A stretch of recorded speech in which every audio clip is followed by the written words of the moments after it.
அதனால தான் நான் சொல்லுவேன், எத்தனை பேர் சினிமா ஸ்டார் வந்தால் கூட நமக்கு காம்படிட்டரா ஆக முடியாது. நமக்கு காம்படிட்டர்னா நமக்கு போட்டியாளர்களா வர முடியாது.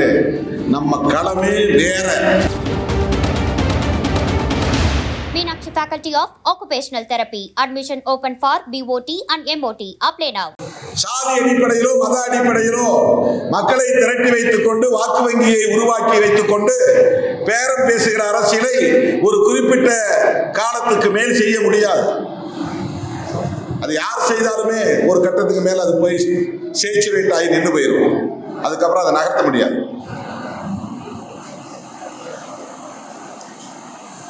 ஆகவே நம்முடைய முதன்மையான பொறுப்பு என்னவென்றால், நம்மை எல்லாம் மனிதர்களாய் தலை நிமிர வைத்து நம்முடைய மகத்தான தலைவர் புரட்சியாளர் அம்பேத்கர் அவர்கள் வகுத்தளித்த அரசமைப்பு சட்டத்தை பாதுகாக்க வேண்டும் என்பதுதான். அதை பாதுகாக்க தவறிட்டோம்னா அப்புறம் நம்ம அரசியலே பண்ண முடியாது. நமக்கான கண்டென்ட் அங்கதான் இருக்கு, நமக்கான ஆயுதம் அங்கதான் இருக்கு, நமக்கான களம் அங்கேதான் இருக்கிறது. அதனால்தான் நான் சொல்லுவேன், எத்தனை பேர் சினிமா ஸ்டார் வந்தால் கூட நமக்கு காம்படிட்டரா ஆக முடியாது. நமக்கு காம்படிட்டர்னா நமக்கு போட்டியாளர்களா வர முடியாது. நம்ம களமே வேற. நம்முடைய களத்தில் அவர்களால் தாக்கு பிடித்து நிற்க முடியாது. ஒரு உதாரணத்துக்கு நான் சொல்றேன், வேங்கவேல் பிரச்சனை. ஏன் திருமாவளவன் திமுகவை எதிர்த்து கூட்டணி விட்டு வெளியே வரல? வேங்கவேல் பிரச்சனைக்கு என்ன ஆனார், என்ன செய்தார் அப்படின்னு சில பதர்கள், அரசியல் பதர்கள் கேள்விகளை எழுப்புகிறார்கள்.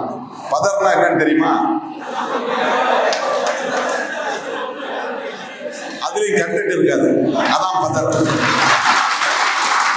அதுல ஒண்ணு இருக்காது, அரிசி இருக்காது, அது உண்மை மாதிரி அப்படி காத்துல போயிடும். கண்டென்ட் இருக்காது அதுல. அந்த அரசியல் பதர்கள் நம்மளை கேள்வி கேட்கிறான். ஒருத்தன் கூட அதிமுக என்ன செய்தது, ஏன் வேங்கவேல் பிரச்சனைக்காக போராட்டம் நடத்தல, பாஜக என்ன செய்தது, ஏன் பாஜக தலைவர்கள் வேங்கவேலுக்கு போகல, போராட்டம் நடத்தல, வடகாடு பிரச்சனை, ஏன் மற்ற அரசியல் கட்சிகள் அங்க போய் நிக்கல, கேட்க மாட்டேங்கிறாங்க. அவங்களால பேச முடியாது. திமுகவை எதிர்க்கிறது அதிமுக. வேங்கவேல் பிரச்சனை அருமையான ஒரு பிரச்சனை. அதிமுகவை எடுத்து அதை லீட் பண்ணலாமே. அவங்களுக்கு பெரிய வாய்ப்பாச்சு. அது எவ்வளவு பெரிய ஆப்ஷன் அது. பாரு, திமுக ஒரு தலித் விரோத அரசை நடத்துகிறது. இங்க தலித்துகள் மீது பொய் வழக்கு போட்டு விட்டார்கள், அவங்களே மலத்தை கலந்து அவங்களே தண்ணியை குடிச்சாங்கன்னு சொல்லி அதிமுக திமுகவுக்கு எதிராக ஒரு பிரச்சாரத்தை எடுக்க முடியும். ஆனா எடுக்க மாட்டாங்க. இதுதான் அரசியல். அவங்களுக்கு இந்த களத்துக்கு வர முடியாது என்பதற்கு சொல்றேன். இதை நாம தான் பேச முடியும், நம்மால் தான் போராடணும். Meenakshi Faculty of Occupational Therapy. Admission open for BOT and MOT. Apply now.